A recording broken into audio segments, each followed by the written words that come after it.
ఇక పదే పదే రైతులు ఇక ఎంత మొట్టికాయలు పెట్టినా కూడా వినిపించుకోకుండా నా పని నేను చేసుకుంటూ పోతా, నాకు వచ్చే పెట్టుబడులు నాకు రావాలి, నా ఇంట్లోకి వచ్చే పెట్టుబడులు నాకు రావాలి, నేను పార్టీకి పంపించాలి కాబట్టి ఖచ్చితంగా నేను రైతులు చెప్పినైనా ఎవరు చెప్పినా కూడా మేధావులో పట్టింపు మేధావు గురించి అవసరం లేదు. నా కింద ఎవరైతే కొంతమంది నా అనుచరులు ఉన్నారో వాళ్ళు చెప్పినట్టే నేను వింటా, నాకు ఎవరితోటి సంబంధం లేదు. 5 ఏళ్ళు సాఫీగా సంపాదించుకొని పోతానైతే రేవంత్ రెడ్డి కళ్ళు అనుకుంటా ఉంటాడు. ఇక రైతుల పాలిట భయహస్తం, సాగును ఆగం చేసిన కాంగ్రెస్ పాలన, రైతు బంధు రాదు, మద్దతు ధర లేదు, విత్తనాలకు వెతలు, కరెంటు కోతలు, అన్నదాతల ఆందోళనలు, ఆత్మహత్యలు, 11 నెలల్లో 347 మంది రైతుల ఇక ఆత్మహత్యలు. మొత్తానికైతే రైతుల పాలిట అభయహస్తం అనేది భయహస్తంగా మారింది. ఎందుకంటే తెలంగాణలో ఏ రైతును కూడా మెసిలు ఇచ్చినా కూడా వాళ్ళ కన్నీటి దారిలే సమాధానం చెప్తున్నాయి తప్ప వాళ్ళకు మాటలు వచ్చే పరిస్థితి ఎక్కలేదు. ఎందుకంటే కాంగ్రెస్ పార్టీ అధికారంలోకి వస్తా అన్నప్పుడు చెప్పిన మాటలకు, వచ్చిన తర్వాత చెప్పినటువంటి మాటలకు పొంతనే లేదు. ఇక వ్యవసాయ శాఖ మంత్రి చెప్పాల్సిన మాటలు ఇంకో శాఖ మంత్రి చెప్తాడు, ఇంకో శాఖకు సంబంధించిన మాటలే వ్యవసాయ శాఖ మంత్రి చెప్తాడు. అంటే మంత్రులకు కూడా ఒక సమన్వయం లేదు, వీళ్ళకు పట్టు లేదు, మంత్రి పదవి మీద ఒక పట్టు లేదు, కనీస అవగాహన కూడా లేదు. రైతులకు సంబంధించిన వ్యవసాయ శాఖ మంత్రి రివ్యూ మీటింగ్లు పెట్టి దేని గురించో మాట్లాడుతాడు. అంటే ఇది ఒక పొలిటికల్ ఎజెండాగానే ప్రభుత్వాన్ని చూపెడుతున్నారు తప్ప ప్రజలకు అవసరం వచ్చింది ఇంట్లో ఏది లేదు. మొత్తానికి అది అభయం హస్తం అనేది ఇప్పుడు ఈ రోజున భయహస్తం, భయోందోళన హస్తంగా కనబడుతున్నది. ఇక మొత్తానికైతే భూములు ఇవ్వాల్సిందే, అభివృద్ధి జరగాలంటే రైతులు కొంత నష్టపోవాల్సిందే, లగచర్లలో భూసేకరణ ఆగదు, ఎకరాకు 20 లక్షలు ఇస్తా.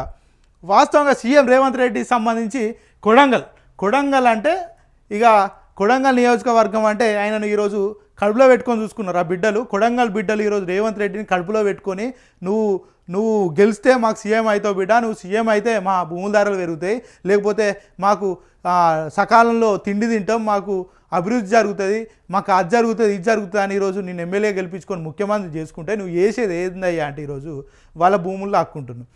20 లక్షలు వాళ్ళు బయట అమ్ముకుంటూ పోదా, నువ్వు ఇచ్చేది ఏందయ్యా వాళ్ళకు? నా భూమి, నా తాతల నాటి నుంచి వచ్చే భూమి ఈరోజు నీకు ఎందుకు ఇవ్వాలి? నా గుర్తింపు ఏంటంటే ఊర్లో ఉన్నటువంటి నా వ్యవసాయ భూమి నా గుర్తింపు. అట్లాంటి భూమిని నువ్వెవరో ప్రైవేట్ కంపెనీలకు ఇస్తా అంటే నేను ఎందుకు ఇవ్వాలి? నాకేం అవసరం? సరే ముఖ్యమంత్రి అయినా మేము ఓటేస్తేనే నువ్వు గెలిచినావు, ఏదైతే కొడంగల్ బిడ్డలు ఓట్లేస్తేనే నువ్వు ఈరోజు ముఖ్యమంత్రి స్థానంలో ఉన్నావు. మరి కొడంగల్ బిడ్డలతోటి నీకు మాట్లాడేంత సమయం లేదా?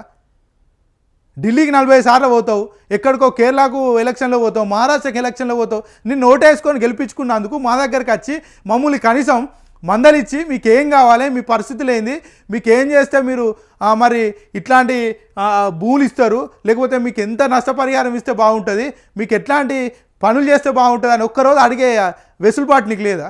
నువ్వు ముఖ్యమంత్రి కావచ్చు, కాకపోతే మాకు ఫస్ట్ ఎమ్మెల్యే కదా అని అక్కడ ఉన్నటువంటి రైతులు అయితే ఈ విధంగా నిలదీసే ప్రయత్నం చేస్తున్నారు. రేవంత్ రెడ్డి ఇక రాంగ రేవంత్ రెడ్డి పెద్ద పోస్టర్లు వేసి అక్కడ పెద్ద కటౌట్లు పెట్టి మాకు రేవంత్ రెడ్డి కనుబాటు లేదని పెడతారు. ఎందుకంటే రేవంత్ రెడ్డి నియోజకవర్గం ఉన్నటువంటి ఎమ్మెల్యే స్థానంలో అక్కడ ఇప్పటి వరకు వాళ్ళని పట్టించుకున్న దాఖలాలు లేవు. నిన్ను కొడంగల్లో గెలిపిస్తే ఈరోజు ఏం చేస్తావు? లగాచర్లలో వాళ్ళని జైలు పెట్టిస్తావా? అట్లాంటి అమాయక బిడ్డలను నువ్వు జైలుకు పంపిస్తావా? వాళ్ళు నీ దగ్గరికి వస్తున్నారట, కాకపోతే తప్పు చేసిన వాళ్ళని ఖచ్చితంగా శిక్షిస్తాం. మరి నువ్వు కూడా పెద్ద తప్పు చేసినావు కదా, నువ్వు కూడా ఓటు ఉన్నట్టు కేసులా రెడ్ హ్యాండెడ్గా పట్టుబడ్డావు కదా, మరి ఆ రోజు నిన్ను శిక్షిస్తే ఎందుకు సోషల్ ప్రమోషన్ చేయించుకున్నావు? నా ఇంట్లోకి వచ్చి నా బెడ్రూమ్ తలుపులు వాళ్ళ కొట్టి పోలీసులు వచ్చి లాక్కొని వేరన్నారు. మరి ఆ రోజు చేసింది నువ్వు తప్పు కాకపోతే తప్ప? ఆవేదన కనబడతలేవు, కొద్దిగా రైతుల గోసలు కనబడతలేవు నీకు? నువ్వు ముఖ్యమంత్రి అయినా కూడా వాళ్ళు నీకు ఓటెత్తాను కదా ఈరోజు గెలిచింది. మరి రేవంత్ అన్న గెలిస్తే మాకేదో మంచి చేస్తాడు అనుకుంటే ఈరోజు మా భూములు గుంజుకొని మా భార్యలను ఈ చిత్ర హింసలు పెట్టి మమ్మల్ని తీసుకుపోయి జైలు వేసిరని రైతు అన్నలు చెప్తున్నారు. దాన్ని మళ్ళీ క్రాస్ డైవర్షన్ లింగేతో ప్రతిపక్షాలే వీళ్ళని రెచ్చగొట్టినాయి, ప్రతిపక్షాలే తీసుకుపోయి దాడులు చేపించినాయి. దీంట్లో అమాయకమైన రైతులకు ఎలాంటి సంబంధం లేదని చెప్పి మరి అమాయక రైతులను విడుదల చేయి కదా. నువ్వు ఒక ముఖ్యమంత్రి కదా, అమాయక రైతులను నువ్వు అమాయకులే అనుకున్నప్పుడు ఉసగొల్పినప్పుడు కరెక్ట్ ఎవరు చేసిరో వాళ్ళని శిక్షించి అక్కడ ఉన్నటువంటి అమాయకులైన రైతులను విడిచిపెట్టు. నీ నైతిక బాధ్యత కదా నీ వాళ్ళని కాపాడుకున్నాడు. నువ్వు ఎంత పెద్ద స్థానంలో ఉన్నా నీకు ఓటేసి నేను గెలిపించుకున్నటువంటి ఏదైతే కొడంగల్ బిడ్డలు ఉన్నారో, లగాచర్ల బిడ్డలు ఉన్నారో, లంబాడి తండకు సంబంధించిన బిడ్డలు ఎవరైతే ఉన్నారో వాళ్ళని కాపాడుకోవాల్సిన బాధ్యత నీ మీద ఉన్నది కదా. ఎందుకు వాళ్ళను పట్టరానట్టుంటున్నావు? ఎందుకు ఈ సోయి నిద్ర నీకు? నిద్రలే, ఇప్పటికైనా నిద్ర లేచి అక్కడ జైల్లో మరిగిపోతున్నారు జైల్లో. వాళ్ళని కనీసం పట్టించుకో ఇప్పటికైనా. ఎంతసేపు డబ్బాలు కొట్టుకుంటూ కాదు, కనీసం ప్రజల గురించి పట్టించుకునే సోయనే తెచ్చుకో ఇప్పటికైనా. ఇక ఏమంటాడు, లగాచర్లలో భూసేకరణ ఆగదు, ఎకరాకు 20 లక్షలు ఇస్తామట. ఇక లగాచర్ల బిడ్డలే చెప్పాలి ఈ ముచ్చట. మరి మీరు 20 లక్షలు ఇస్తే భూములు ఇస్తారా? ఇచ్చే అవకాశాలు ఉంటాయి. బయట అమ్మినా కూడా 30-40 లక్షలు వస్తాయని వాళ్ళే రైతులు చెప్తున్నారు. ప్రభుత్వానికి ఇచ్చేది కాదు, అక్కడ ప్రైవేట్ కంపెనీలకు ఇచ్చేది. ఎట్లు ఇస్తారు? వాళ్ళకి మనసు ఎట్లా ఒప్పుతుంది పాపం? వాళ్ళు తాతల కాలం నుంచి వచ్చిన భూమిలో లేకపోతే చిన్న చిరుక కట్టెపుల్లలు ఏరుకొని జీవనం కొనసాగించి భూములు 10 పరక దాచిపెట్టుకొని, రోగాలు వచ్చినా కూడా దాచిపెట్టుకొని, మా భూములు ఉంటే మా బిడ్డల భవిష్యత్తు మంచి భవిష్యత్తు ఇస్తాం, వాళ్ళకి మంచి చదువులు అందిస్తాం, మాకు 2 పూటల నోట్ల ముద్ద పోతా అనే ఉద్దేశంతో భూములు కొనుక్కున్న భూములు ఈరోజు నీ 30 లక్షలకు ఆశపడి నీకు భూములు ఇవ్వాలనా? రేవంత్ రెడ్డి 30 లక్షలకు భూములు ఇస్తారా?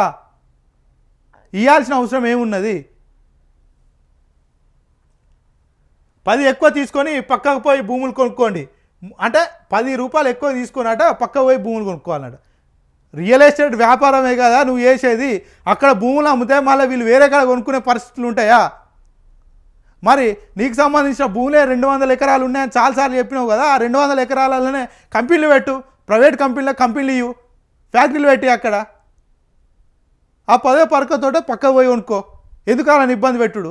ఇక 3 లక్షల ఎకరాలల్లో 1300 ఎకరాలు తీసుకుంటే తప్పేందట. తప్పే, 100% తప్పే.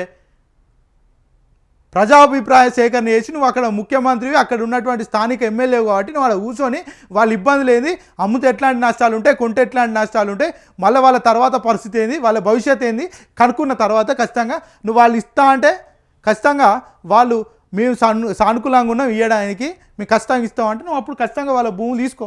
ఎవరు అడ్డుపడతారు? వాళ్ళను ఒప్పించుకో, వాళ్ళని బదిలాడో లేకపోతే వాళ్ళ నష్టపరిహారం ఎక్కించి తీసుకో. వాళ్ళు ఇష్టపూర్వకంగా వాళ్ళు భూములు ఇస్తామంటే ఎందుకు ఆపుతారు ఎవరు? ఇక మాయమాటలు నమ్మితే అనవసరంగా జైలు పాలవుతారు. మీ వాళ్ళ జైల్లో ఉన్నా ఏం చేయలేను, నా మీద కేసులు ఉన్నాయి, నీ మీద కేసులు ఉంటాయింది అయ్యా, నీ మీద ఎన్ని కేసులు ఉంటాయింది? వాళ్ళను జైల్లో నుంచి ఇచ్చిపెట్టమని అడుగుతున్నారు. అనవసరంగా నేనేం చేయలేనంటే ముఖ్యమంత్రి ఏం లాభం? ఇక నువ్వు రైతుల గురించి రైతు ప్రభుత్వం రైతు రాజ్యం అని చెప్పినారు. నువ్వు ఈరోజు నేనేం చేయాలని చేతులు ఎత్తేస్తే అక్కడ ఉన్నటువంటి అమాయక బిడ్డలు వాళ్ళ పరిస్థితి ఏంది, వాళ్ళ బిడ్డల పరిస్థితి ఏంది, వాళ్ళ జీవితాలు ఏంది?